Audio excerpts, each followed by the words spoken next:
Hello सांग मैंने आज ब्लॉग को आपण मानक स्वागत जनाऊँगी। बुधवार आमर गणेश पूजा थिला, गुरुवार नुआखाई पर्व थिला। जेहेतु गुरुवार नुआखाई थिला सेथिबाई घरे किछि आइंस पानी व्यवस्था नथिला। आज होछि शुक्रवार, तो चलतु सांग माने आज आम घरे कौन सब आइटम प्रिपरेशन होइछि। तो चलतु देखिया बो आमर कौन घरे रोषेई करछि। देखते सांग मैंने एठी मोर बो पूरा माछ को भलसे भाजी रखी देछि।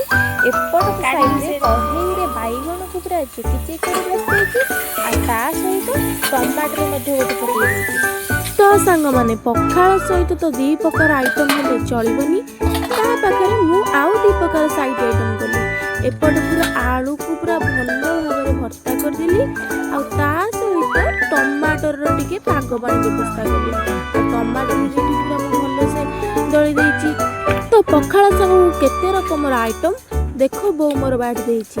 एठी भात संग टमाटर दला, आलू भर्ता, बैगन भजा, माछ भजा। एठी होछि माछर